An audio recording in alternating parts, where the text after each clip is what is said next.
And I want to say we have a very big group today, but it's modestly small. But the thing is, it's like the saying is, a lot of times we look for numbers, and especially with our churches. For some reason, our churches just want to grow big. But my thing is do the best you can with what you have, and let it grow. Instead of, there's so many people who are going after the desire or the thing of wanting to be a mega church pastor or leader. That may be good in itself, but it's the more we have, the more responsibility. And when you're dealing with people, folks need their rent paid, folks got kids that they didn't expect to die, they need to be buried. And when you go to your church, where you've been paying tithes or giving offerings, and then they can't help you, that doesn't look good. So a lot of times when we have a whole bunch of something, there's a great responsibility. And what's so wonderful is that whether you have something small or great, we've proven ourselves to be great stewards of it. We've proven ourselves to love it. Whether we got kids, nephews, a car, a toothbrush. Take care of your toothbrush so the bristles will get rid of that stuff around your teeth. Whatever we have, when we really show we appreciate it, I believe that's when God, the Creator, the universe, opens up and gives us more. But until we're able to take care of what we got, it's kind of ludicrous to ask for more. Do y'all agree with that? It makes sense, don't it? Yeah. So a lot of times the way to get more is to almost like give what you have away. And then it opens doors for more. Yeah. We're going to go ahead and open up. This is the month of faith. And we have a young man that we hadn't seen in a while, and it's good to see him. So we're going to let him start with checking in, just to say your name. And James Suber has asked us to say how we feel, emotions or feelings. All these are feelings. There's one on each table. So by the time we get around to you, go ahead and see what you feel like today, okay? So just say who you are, your name, and say what best describes how you feel today. I am Harsel, and all things considered, I am thrilled. All right. Good morning, I'm Mike, and I feel too good. I'm Antonio, I feel happy. All right. I'm Jeremy, and I feel festive. All right. Festive at first. Oh! I'm Kevin, I feel serene. I'm Osborne and I'm excited. I'm cool and I feel sexy. Oh! All right. It is on the list then.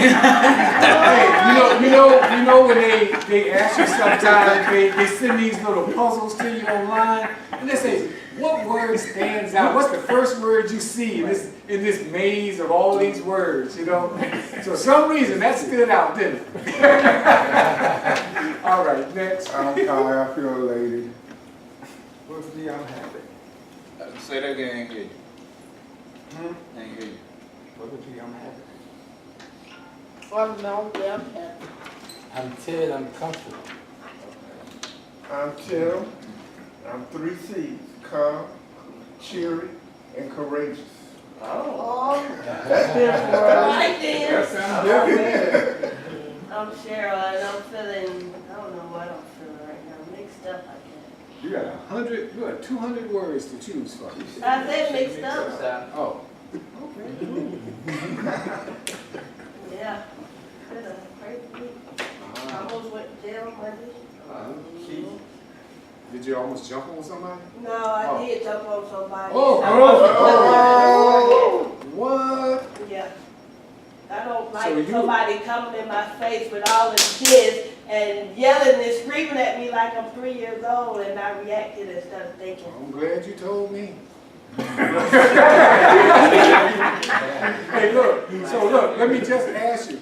Do Larry need to put blinders on the window? You in here hiding? No, I ain't hiding. I'm Okay. not hiding. I You all still right? got 6 more hours community service to finish up. Okay. Yeah, but do I it. got You know no what?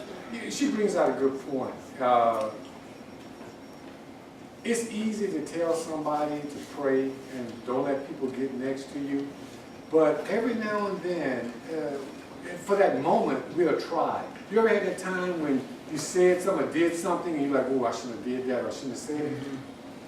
I think I felt like that yesterday. I felt like so much was coming at me. And I think some of y'all said y'all didn't see it, but I was like, you know, and I hope some people who saw me like that yesterday didn't not come because of that. But anyway, we all get tested sometimes. And sometimes we might need to go back and apologize. Sometimes we need to be quiet and kind of reassess what happened today and say, hey, if I had it to do all over again, what could I have done different? You know, how could I have gotten out of the way of that person or whatever? But, you know, but if we know what our buttons are, we need to be more mindful not to allow people to push those buttons. And like I say, it's easy to say, but when it comes time to do it, and that's what brings us down to faith. You know, do we have the faith that, you know, once it's all said and done, everything's going to be all right? Okay? You know, the scripture says, weeping endure for a night, but joy cometh in the morning. But somebody say, you know what? Some mornings take a whole year. So you have to be patient and wait. You know, some does actually come more. Some, you know, if you ever notice when someone is smiling, I've looked at them and see how long it takes before it turns into a frown or until the smile goes away. Like I'm smiling right now, like, look at Tim. And I'm going to tell you, look at Ted. See him smile? And y'all watching. He's doing it now, but see how long it's going to take. But somehow, somewhere, eventually, it's going to, you know, and then look at Tim. See, Tim ain't smiling nothing. He's got his, you know, watch. Eventually, he's going to laugh. So find out how long it's going to take before. Is he doing it next? See, it's like, how long does that take? But when you, even this little example, there are some real serious things that happen. Somebody might lose a loved one. Like just recently, we had 2 memorials. Within a week's time, we had one Saturday, then we had another one Monday. You know, and fortunately, they both was very joyful. Nobody was jumping on in the casket. Well, there's no caskets in either one, but nobody was up there talking about, take me, Lord, take me. Nobody was doing that. Did anybody ever see that show with, yeah, where fell in the candles. There's a video of Facebook that actually happened, something happened like that Saturday. The girl was crying because her mama had passed and they were getting ready to put her in the ground. And the sad part is they had bottles of Hennessy out there at the burial site. I'm like, why you got these bottles of Hennessy? Wow. She screaming, oh, my mama, don't take my mama, and fell right in the hole. Lord, Her and the guy, they both fell right in the hole. but you know what? I wonder if that was staged. You think it was staged? It wasn't staged. Because she was jumping, she was moving around so much. And bottle of Hennessy never left her hand. She got back and right there in her head. She got up and she ain't crying no more. She posted more than another cup and sipped it. Well, you know what? One more quick story I'm going to tell. We're going to get back to faith. A friend of mine's, a church member, he was telling me about this neighbor that lived next door. And it was a female.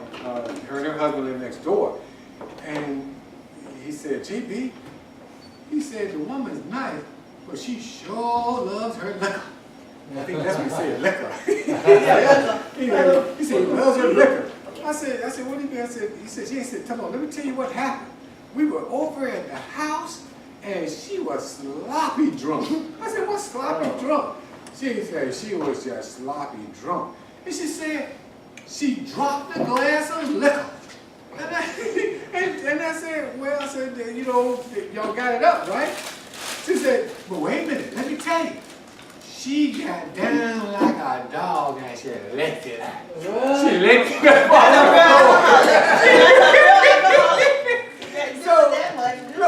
So when she said she helped gone to the bottle, some people, even though she spilled it, she was gonna make sure she got it. So I don't know. I don't know how we can bring faith in there or what, but she sure believes she won't let that get away. That's a true alcoholic. But let's say this, you know, something over. I'm not talking about nobody in here, am I? But look, yesterday, when we were talking, one of the Unity ladies brought out the fact, I think it was Laura, that sometimes we have a tendency of losing our faith. You know, our faith is lost. And have anybody ever felt that way or heard that somebody lost their faith? Yeah. What comes to your mind when you hear that? When you hear that what are some of the examples of somebody losing their faith? What do they look like when they lose their faith? Stop going to church. Stop going to church? Commit suicide. Commit suicide? Commit homicide. Homicide? They kill somebody? Or have a mental block. A mental block? Yeah. Okay. Breakdown. Breakdown? You got thoughts of going. Go to drugs. Or change or switch religions. Okay. How about depression too? Oh, Yeah, that's why I said mental. Depression? Yeah. Depression is a big one. I think that's one of the most common ones when one loses their faith. They become, because they're depressed. They lose their faith. And some of the tall tale signs is they stop going places. They stop coming out. They stop washing. They stop eating. When I say washing, they don't take care of their hygiene because they just don't want to. They don't want to get out of the bed. You know, there's some specific TV shows I've seen. Y'all seen the show called Fat Girls with Monique? When she got to a point, she was so depressed, she would not come out of her room. And her room had boxes of pizza and chicken. And then somehow something happened that what? Renewed her faith. Remember when she threw the little dummy out the window? When she threw the TV out, her niece, cousin was coming in there trying to get her to come out, and she just had enough. So she just started throwing stuff out the window. her cousin was looking up like, "Oh Lord, what's going on?" And but after she had that breakdown, got all that stuff out of her, somehow she had a good cry. Who was that sung that song? One Last Cry. Brian McKnight? Yeah, One Last Cry. Anybody been there? Yeah. I've been some place where I played that. Like, look, I'm gonna have this one last cry, and then I'm over. I'm going on. That's one of them songs like that Luther Vandross song, Dance With My Father. I can't listen to that. Yeah. I can't. That's what my father did. Yeah. But she had that final episode, and thankfully she didn't hurt herself or anybody else. But after that, a renewal took place. She had to get all that out of her system. And there's probably more milder ways of getting out of our system, but sometimes some people have said that it's nothing like a good old curse word to get it out your system. It's just other things just don't fix it. You got to say hell, or something else. Mom Betsy was here. She started collecting money. But some people they're constantly going through stuff to try to get stuff out of their system. But again, we're getting back to the fact of when one loses their faith, or the possibility of losing their faith, what do we do to get it back? And I appreciate what y'all were sharing. Anybody else before we go any further? Okay? I want y'all to listen to something. And y'all will probably pick up on this lady's voice. But there's other things that we can do to help maintain, I think, and also enhance and broaden and strengthen our faith, so that when the time comes, when you have, like I say, money issues, it's good to have something somewhere tucked away you almost forgot about on that so-called rainy day, and unfortunately, some of us have too many rainy days because everything is empty. But it's good to have a backup, even if it's a friend, a song, a piece of candy or chocolate or something that can boost you up. I mean, it could be something simple and small, okay? But there are other things we can do. Hey, Mo, we just brought you up. We just said if you were we just said if you were here, you would get us to collect money for if we said a curse word. But anyway. He owe you $5. Yeah. I said the word H-E double hockey stick. But anyway, we're going to go ahead and play this. Now, if you would, there's some paper that's in front of you. This here is only,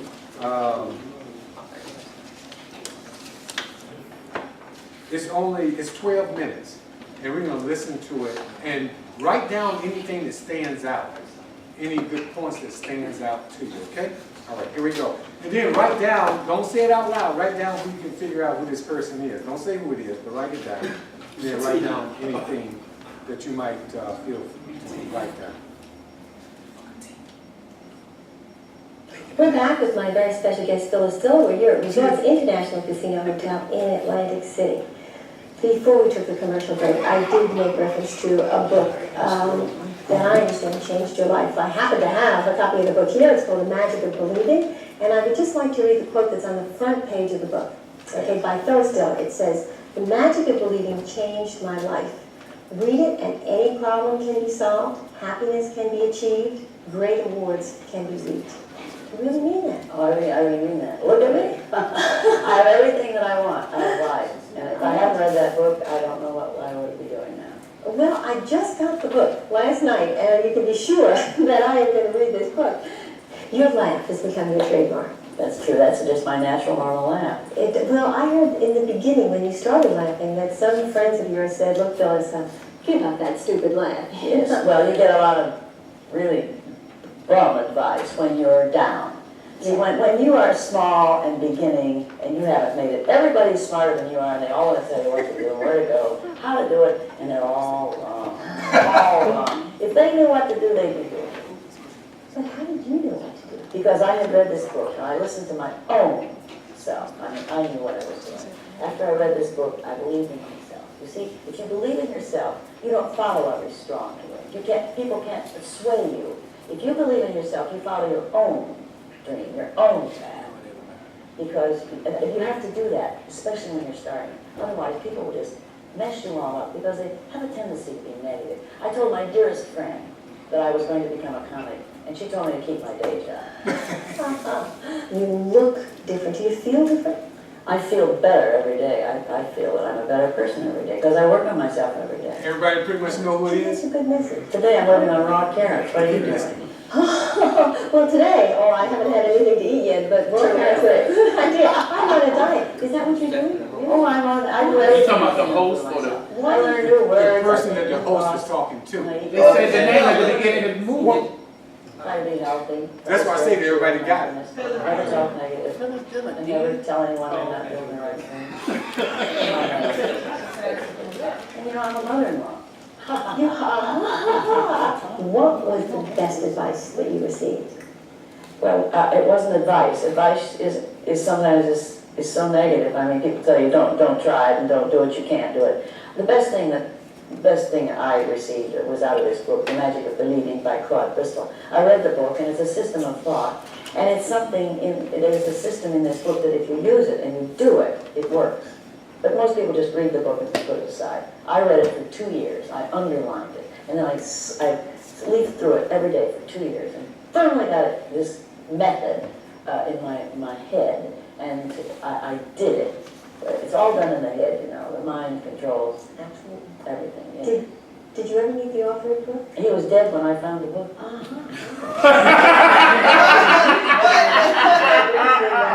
Reprinted many times since.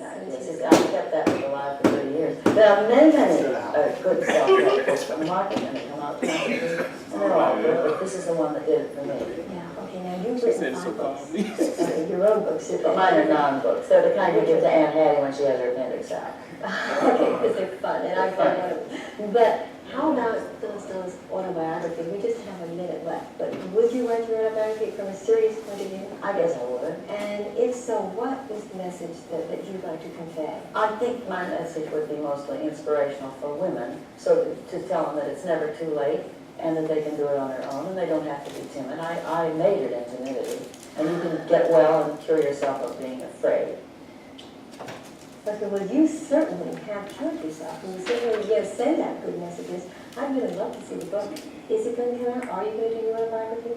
Well, I'm not sure the time is right. Timing is everything, you know, Arlene. I'm just not sure the time is right. I think that I have to really believe in it to make it work. Yeah, well, I believe in you, and I'm going to read the book, The Magic of Believing. Terrific. And you've been an inspiration to me, and I thank you very much for being a guest on my show. Thank you. Thank you. And that's Okay, now, what did y'all, anything in particular y'all pick up? In particular that stood out to you, that she said, or in the interview? If you believe in yourself, you follow your own path. Okay, if you believe in yourself. So when we talk about faith, belief plays a big part. Big part. You know, I know in Hebrews, in the Bible, it talks about you have three things: faith, hope, and love. It says the greatest of these is what? Love. Right. And I say that for a reason, because something's going to come up. The reason, love has a passion, and true love also show works. In other words, you do something, and when you do something with a passion, with love, it will come to pass even sooner. But yeah, exactly. Believing in yourself. Anything else? Following your dreams, having great rewards, being inspired, and not being afraid. All right. Now tell us your name again. Osborne. Osborne. And this is Osborne first time, so let's give her my. Now he said a mouthful, okay, of a lot of different things, like following your dreams. Okay, now what is that, Osborne? What do you think that feels like? What does it feel like to follow your dreams? Because a dream a dream is something inevitable. In other words, it's like the air. You can hear the wind, but you know. So how do you follow your dream? It's, you have to reach your goal. Whatever that dream or goal that you plan for yourself, once you reach it, other people will see it. Okay. And that's where the inspiration will come in. Okay. Anybody want to help them out with that? What comes to y'all's mind if somebody was to say, "What is your dream?" What is the dream? Yeah. I'm asking them. If somebody asks you all, "What is your dream?" What would you say? I want to be rich. Your dream is to be rich. There's a lot of work behind that. I know, but that was my dream when I was little girl. Well, let's just take that for a moment while y'all are thinking. I want to be rich. Nothing wrong with wanting to be rich. But again, like we said earlier, the more we have, the more we're responsible for. So we have to be careful what we ask for. Also, when we're rich, well, let's say prior to being rich, it's a possibility, not always, it might be a possibility you got one or two friends. When she get rich, you think she'll have more friends? You have more. I have a whole bunch of friends, but She might not want them, but I guarantee you there's a whole bunch of folks that will want to be yeah, her I friend. need to be my friend, especially if they already know me and I don't deal with them. It's you know what? It's human nature. Mm-hmm. When you could have hardly nothing going on. For example, anybody knew Tyler Perry before he became the rich Tyler Perry? Anybody met him? Knew? I did. I sat beside him at church. I was gonna do some services for him. But you know, we say and all. But you know what? He was just like all of us in the sense that when it comes to finance, and even less. You see what I'm saying? Now, as time went on, because of his, and this is what I'm saying is following your dream. He followed his dream. If you ever get a chance, there's a lot of stuff about him, but if you Google, maybe Tyler Perry following his dream, he's just sitting down at a table and he's talking about what he did to get there. And even though he said God, but at the same time, you know, being humble, some other stuff, being appreciative, all those basic things were there for him to get to where he was. There was a lot of doors shutting in his face and what have you.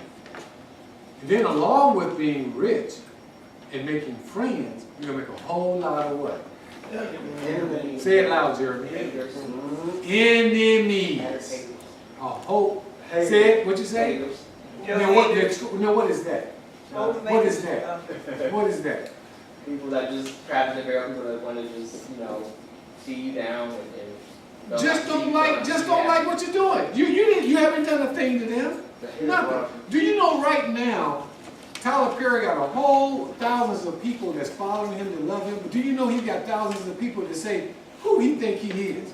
Oh, I knew him before, or he need to do more for, I've even heard him say he need to do more for the gay community and this and that, or whatever. But the point of it is that they say that because they're haters, or whatever. Now, whether he should or shouldn't,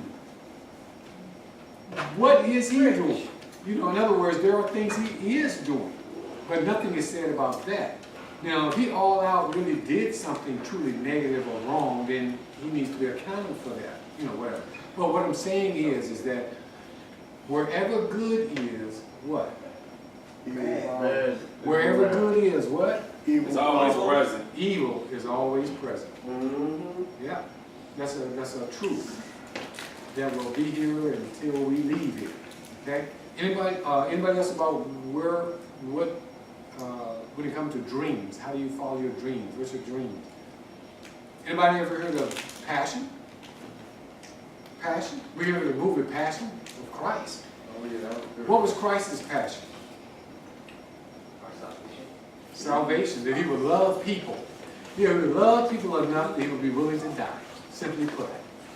He would sacrifice his life. And that was his passion. We all have a passion. It could be to eat that piece of food that we got waiting for us at home. It could be to help somebody next door that we know. It could be anything. It could be cooking, reading, art, whatever, writing. Name some more. What other passions that comes to y'all's mind? Inspiring other people. Who? Inspiring other people. It's inspiring other people to be a motivator, motivationalist, activist. Singing. Some people's passion is singing. They're taking a shower, they're singing all the time. Even sometimes even here, We haven't seen that lately where someone is singing all the time, but if they're doing it, that shows you it's a passion. Right now, y'all know what Larry's passion is. Clean it up. There you go. You see? His passion. Huh? And shopping. Yeah, shopping is a passion. Now, is that for Larry or? For Larry. Larry, okay. Yeah, So there are passions. Reading. People have a passion to read. Now, so all this is still from having dreams, which goes back to having faith in our dreams, having faith that our dreams will come to pass. Okay? Now, we played this little thing here with Phyllis Dillon. That's who's being interviewed. And there was a particular book that helped her. And though she had all these friends, she had one friend, she said that people will mess you up. And why did she say that? Because it's true. It's true They because were- people are they don't so, care. she said specifically, people are so not positive Negative. because people are so negative. And even here at Common Ground, we've talked about being optimistic and pessimistic. Matter of fact, one of the themes we have in a given month is what? Optimism. And what month is that? September. October. Sure. Grab the paper off the desk. Grab the paper off the desk. Which one? The one that has all the themes for the month. Yeah. Yes, it's October. What, to confirm Timothy Smith, what is the month of October? Empowerment. Okay. September is optimism. September. That's my birthday month. You know what? You can bring it, just in case we have to bring it up again. But Pass it around? yeah, pass it around. Just pass that one. Just that one sheet. Just that one sheet. Just pass it around. Okay. That's nice. Just let people see. No, just the one sheet. Oh, okay. Put the rest back and yeah. And Just pass the one sheet around so people can see it. But being optimistic is something very good at having faith, okay? Now, we're talking about a lot of things in detail, but I want to get back to that book that she was talking about. Did anybody write down the name of that book? The Magic of Believing. Anybody ever heard of that book? Anybody ever heard of Phil Driscoll that wrote the book? And I noticed that you all laughed when the host asked her, the interviewer asked her, did you get a chance to meet him? And what did she say? He died. But you know what I love about that? I mean, not that he died, because we're all going to go that way, but what I love about that is the fact that he was dead, but he did something that was able to yet inspire someone. Who was that said that a passion can be inspiration? You said that, didn't you? Yeah. Now, you don't have to die, but guess what? Even through death, what you did here on earth can yet be that powerful. Now, that's something. Now, we have someone in our midst here who have written a book. Y'all know who that is? Yeah. Who knows the name of the book?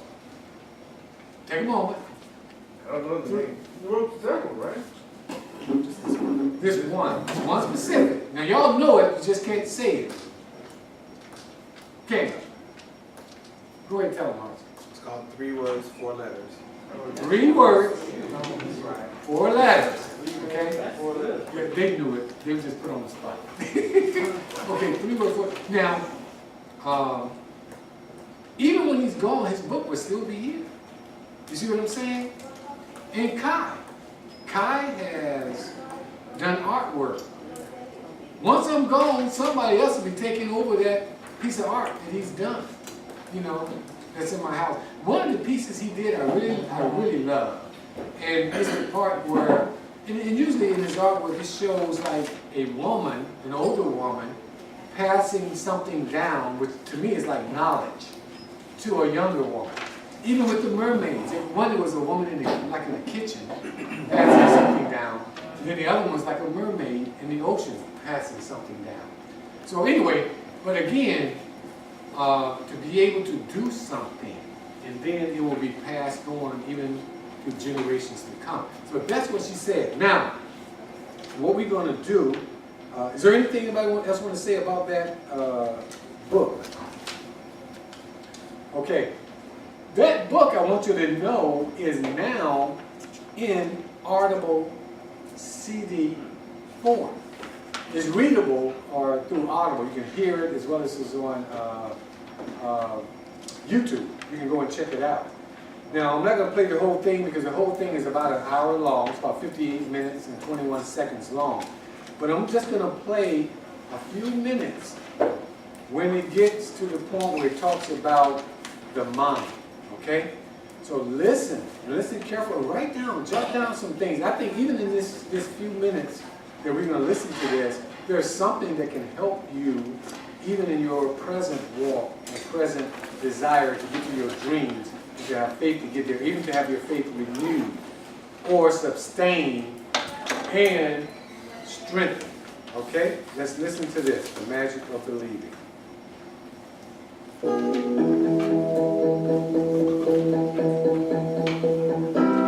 In 1948, Claude Bristol wrote a best-selling book, The Magic of Believing. This very popular book continues to sell in paperback form today. Claude Bristol died in 1951. However, we feel that in order to maintain the compelling nature of the book, we would like to give you this in a form as close to the author's original style as possible. Just as you hear the voice of a writer as you read a book, with the help of an actor, William Kane, we hope to bring you the voice of Claude Bristol. And just as you can stop reading a book most conveniently at the end of a chapter, we'll create natural places for you to stop. Time to think about what you've heard, time to take it in. Listen to The Magic of Believing by Claude Bristol. It could change the course of your life.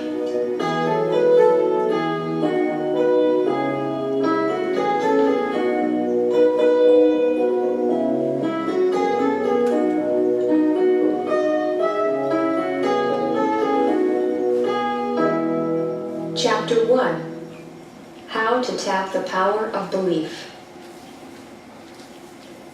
Is there a force, a factor, a power, a science, call it what you will, a something which a few people understand and use to overcome their difficulties and achieve outstanding success? I firmly believe that there is. It is my purpose here to attempt to explain it so that you may use it if you desire. I realize I have run across something that is workable, but I don't consider it as anything mystical except in the sense that it is unknown to the majority of people and is little understood by the average person. I am aware that there are forces, powerful forces at work in this country that would dominate us, substituting a kind of regimentation for the competitive system which has made America great among nations. I believe that we must continue to retain the wealth of spirit of our forefathers. If we don't, we shall find ourselves dominated in everything we do by a mighty few. We'll become serfs in fact, if not in name. I hope this work will help develop individual thinking and doing. Some may call me a crackpot or a screwball. I'm well aware of that. Let me say that I am past the half-century mark and have had many years of hard, practical business experience, as well as a goodly number of years as a newspaper man. I started as a police reporter. Police reporters are trained to get the facts and take nothing for granted. Apparently I was born with a huge bump of curiosity. I've always had an insatiable yearning to seek explanations and answers. This yearning has taken me to many strange places, brought to light many peculiar cases, and has caused me to read every book I could get my hands on, dealing with religions, cults, and both physical and mental sciences.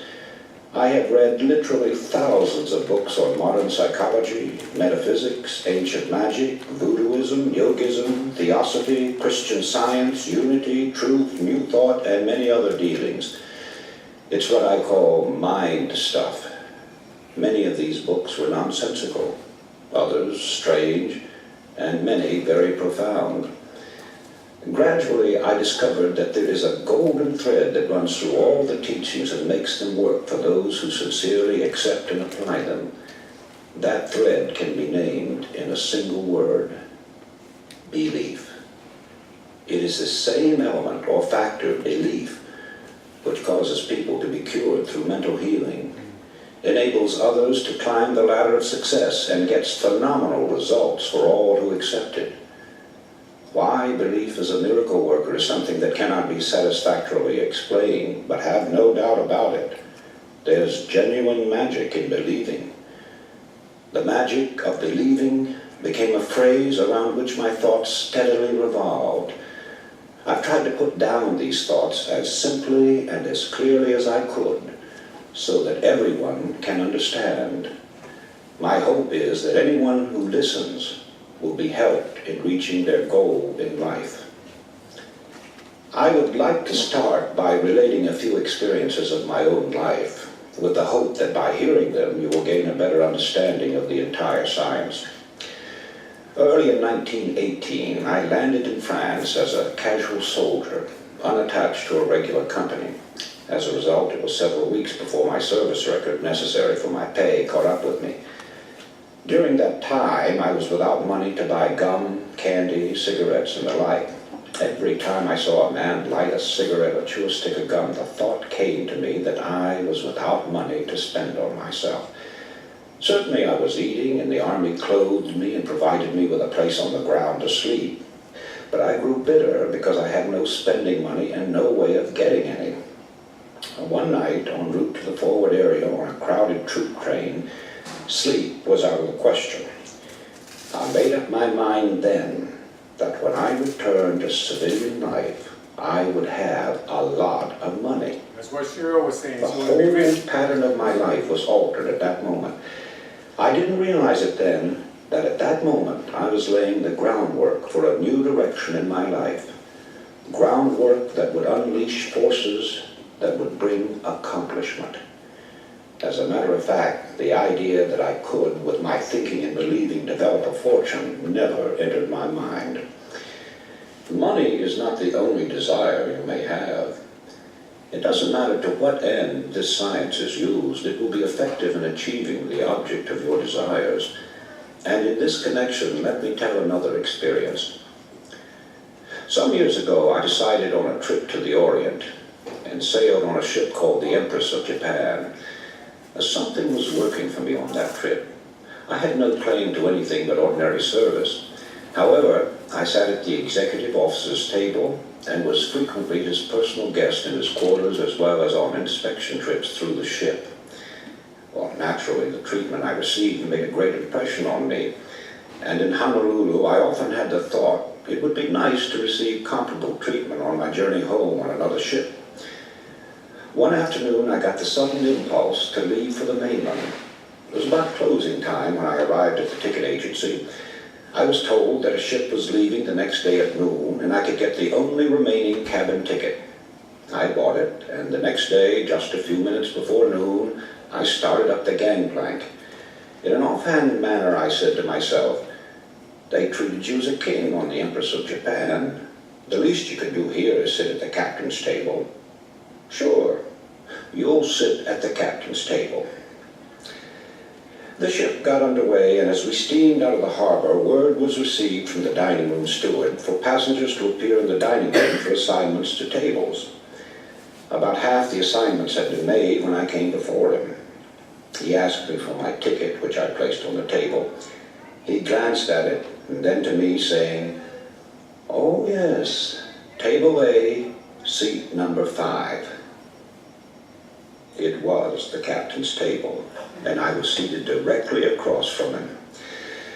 Many things happened aboard that ship which pertained to the subject, the most prominent being a party supposed to be in honor of my birthday.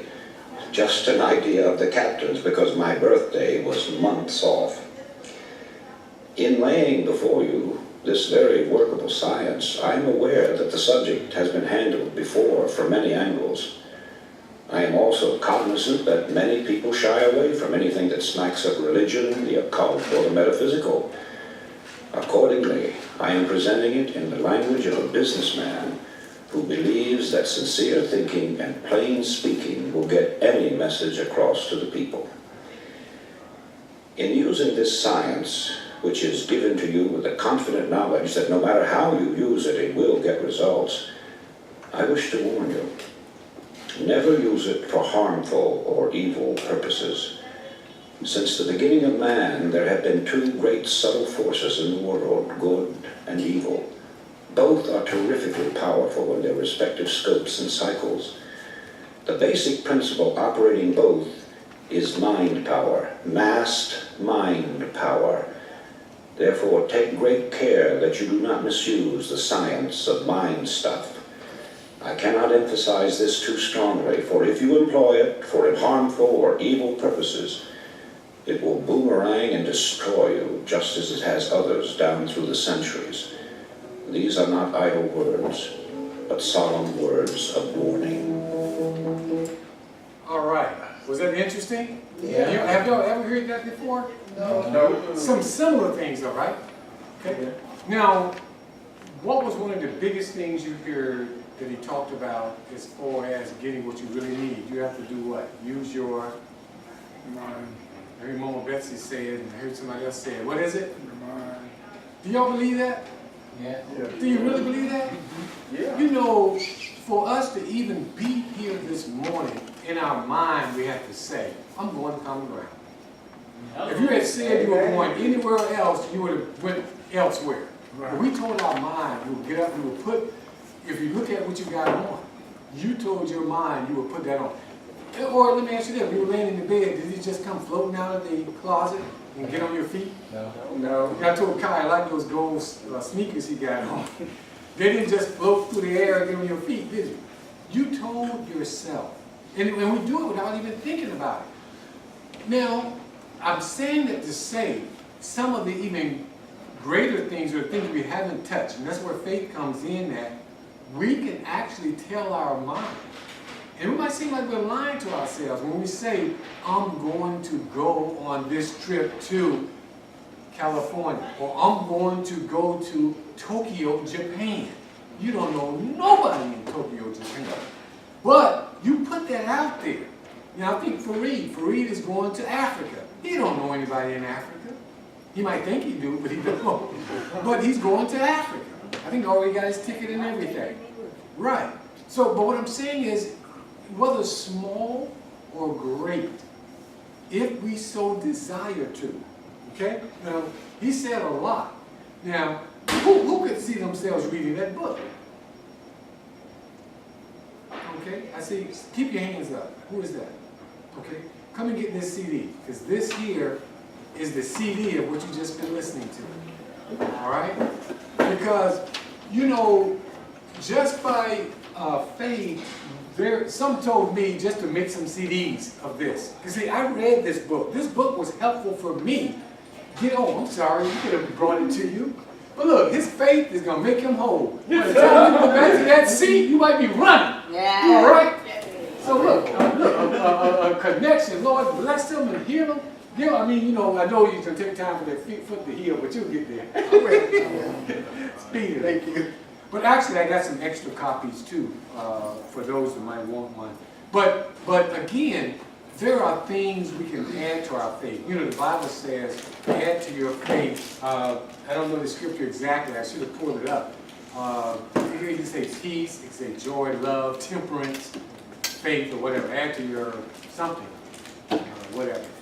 But anyway, there are things that we can add to our learning to tell this brain to do things that sometimes we don't even think it can do. All right? Now, I want to go around the room. And I want you to think of one thing you would really like to do that you don't think you could do. One thing you would really like to see happen. Something you'd like to see happen, but you don't think it could happen, but you like to see it happen. Skydive. Skydive. Okay? Buy a house. Okay? Learn how to drive. Learn how to drive. Okay, y'all saying some good ones. And man's going to learn to love each other. Who? Human learn to love each other. Okay. Stop killing each other. All right. To have money. To have money. Okay? Let me just stop right here. I want to say this. Something that the William Kane said in reading the book aloud is that Phil Driscoll wanted to specifically pinpoint details. In other words, if you want money, that's not enough. Because I could probably give you 10 pennies that's in my pocket right now. And you got it. You actually got it. But be more specific. Now, she was a little bit more specific when she said rich, but even that's not enough. You need to get to a point where you can actually write down, I want $2,538,024.10. Now, you see what I'm saying? And if you can't remember that, write it down. I'm going to tell you why, then we're going to go on to Quentin. There was a time, this actually happened. Someone who had money, like a Tyler Perry, it wasn't him per se, who had money, came up to another person who wanted money. And they said, how much do you need? And they said, well, let's see, I want a car, let's say, and I want a house. And they said, well, how much do you need? Well, I have a son, and they said, well, you know what? My car is here. I'll be back. And you know what? Another day. You know what that was? It was a lost opportunity. Let's say it. Lost opportunity. Because they did not have enough to get. You know what I've learned if I had to make up a number? I pretty much know in general, I was like, look, I need $20,538.10. You know, I would say that. Yeah. You know what I'm saying? Because I don't want to, see, opportunities don't always get a second chance around. Sometimes they do, but they don't always. If you somewhere you got a second chance, oh, you should really be appreciative for God's favor. Because it doesn't necessarily have to happen, especially when everybody hasn't had that chance. Okay? So anyway, I wanted to emphasize the fact that, you know, be specific and watch what God and the universe will do from here on out. Quentin? I guess one day you become a pilot. Pilot? That ain't gonna happen. What type of pilot? Planes, pilot, planes, Planes. airplanes. All right? Because you know, we got helicopter pilots, you got... I ain't getting up there nowhere. I know that ain't gonna happen. You got rockets. But see, and that's why I'm saying say this, because you would be surprised at some of the people that just having the thought or the desire. You know, and I hate to cut in on this, but when I was in high school, I was in Air Force ROTC. Do you know what they did for us and I wasn't expecting? They brought in flight simulators. And we sat in those things and it told us how to pull back, you know, on the throttle and different things. And you felt like you were flying a plane. You weren't actually in a plane. But I'm just saying. So, next. My own personal chauffeur. Your own personal chauffeur. And I know a lot of other things are going to come to in order to have that. All right? Because you don't want just... You gotta have the car look, no, I'm saying you don't want to just have Uber. You don't want, you might be specific. You don't want, look, and guess who else is a chauffeur? Guess who else is a chauffeur you don't really want? And it stops traffic for everybody. Police, police. No. President. No, y'all gonna laugh. Huh? The hearse strike. There you go. So do you understand what I'm saying now? Be specific on what type of chauffeur you want. I'm telling you. See, we tell our brain, our mouth says a lot of things that we're thinking. Okay? But everything in this room that you can see at one point was nothing but a thought. It didn't fly, it didn't drive, it didn't do whatever, but it was a thought. And then that intangible became a tangible. Okay, Mr. Walker? Homeowner and travel. Homeowner and what? To be able to travel. And to travel. Good. To go to Hawaii. Go to Hawaii. All right. I've been 5 times. Be a counselor and inspire other people. Be a counselor and inspire other people. Okay, cool. Let me just say this. One of the times I went to Hawaii, and I like to tell people this, I knew Larry at the time before he had his accident. I was at some friend's house after church. You know, after church you go to people's houses and you eat. Well, we were having fellowship. And I needed to go to Hawaii. I used to live there. My ex-wife was there. And I called Dobbins because being prior military, we could fly what we call standby, or it's a HOP, a military airlift thing. Anyway, and we could fly free. Well, I found out over at Dobbins there was a plane going to Hawaii the next day. I just had to be there, you know, for the roll call, okay? So I, at the whim, went. I had $20 in my pocket. Now we're talking going to Hawaii, okay? So you think about what it costs to go to Hawaii, you stay at a hotel. Well, I went to Hawaii, my pastor, my old pastor still lived there. So he picked me up at the airport, at the military airport that was there. And I stayed with him. The brothers got together, did some bowling, did that and went with him. He so-called wined and dined me, and we went jogging on the beach, we talked. And I stayed for a week. He took me back to the airport. But somebody told me to bring them back a conch shell. It cost me $10. So I spent $10 to buy this shell and brought it back home to give to him. So I went all the way to Hawaii, stayed a week with $20, came back with 10. Wow. All because I knew someone in Hawaii. But you see how that works? Sometimes we try to figure out how it's going to be done. All we have to do is say it and let God in the universe plan how it's going to be done. We just have to want to have that strong belief and desire, that passion to do it. And just let everything else take its course and be patient. Okay? All right, so? Well, toss up. I want a Mercedes Benz or $7 million, and I'll take it from there. Okay, now specific, $7 million. Now he said Mercedes Benz, but of course, $7 million, you can buy whatever you want.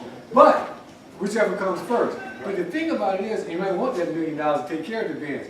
But this is the key, the color. Well, I'm sure you want the latest model, the earliest model, the most recent model, 2017. But again, whatever model you want, all that.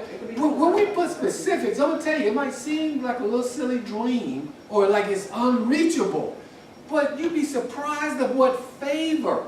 Everybody say favor. Favor. What favor will do. When you have favor, do you know, and see, that's what's happening right now with the elections and stuff, favor, you know. Anyway, I'll leave that alone. When you have favor, you don't need money. Money can let you get into a house without spending a dime. Do you know there's some companies right now that look for certain people and entities to give a house? You ever heard Habitat of Humanity and different things? They actually build houses for folk, like military folks even. Just because it's doing it for them don't mean it can't happen with you. I've seen someone that had access to a home give someone a house. Now, they didn't give 100 houses, they gave one house. I've seen them do it with cars. They gave them away, even Mercedes, you know. Well, that's it. Well, my faith, my goal, and my desires are like $500,000 so I can be totally debt-free. Then I see and I want relief of $300 million. So beginning in Atlanta, there will be a foundation or whatever you want to call it that will totally, completely take care of homelessness, people, persons. Example, all the way around those streets by Pine Street, and all of that will be taken care of. It will be a system where, like you have the Salvation Army and the Red Cross, it will do what it's set out to do, and it will be an example to go around the world. We will have the homeless and the poor and the needy with us always to the day we die. So that's where I am. You know, one thing I would ask us to do, and I guess I could say what I want and all that, but I'm going to give you an example. When we were in the old Common Ground, 139 Rockwood Hill, we had a vision board. It's a chalkboard like that, was a big wide one that went all the way across the wall. Y'all remember that? Yeah. Who was at the old Common Ground? 139. We wrote on that board, that vision board, some things that we would like to have. I wrote on that board, I had 5 bank accounts. Okay? What was it, 8? No, 8 bank accounts. I had, you know, just from credit union, other banks like, you know, Washington Mutual, Wachovia, you know, whatever, Bank of America, Nations Bank, whatever they had back then. But I had all these bank accounts. One thing I wrote on there is that I will have specific $5,000 in each bank account. You know, $5,000. And you know, and I'm going to share this, Larry. When I started taking care of Larry, his insurance ran out. And I was spending money out of my own pocket. Didn't know where anything was going to come from at all. The favor is, I didn't like where he was. He was in the same nursing home where Alvin Whitehead is right now. The same room, the same bed. Oh. We just happened the other day, we went, I said, Larry, you want to go say hi to them nurses over there? Because they thought Larry was going to die. They gave him 3 to 6 months to live. So I went through the light, and I said, nah, we ain't going. Larry, yeah, Larry was like, yeah, let's go, let's go. So we went. Lo and behold, that's when we saw Alvin Whitehead. And that's what they get ready to go to eat. But that's why we started coming here now. So we saw him there. Now they was telling, I went there to pick Larry up, and I knew Larry loved working at the post office, so I took him to the post office. And one of the ladies, his supervisor, says, hey, it's not much, but fill out this paperwork. We're gonna medically retire Larry from the postal service, from civil service. You see, which indeed allowed him to have his insurance again. And then on top of that, it allowed more income to come in. So this is the key. And on top of that, like I said, they had given him 3 to 6 months to live. So guess what they did? They allowed us to go ahead and cash in Larry's insurance, which was like $50,000. Okay? So what did that do? All those bank accounts, guess where that money went?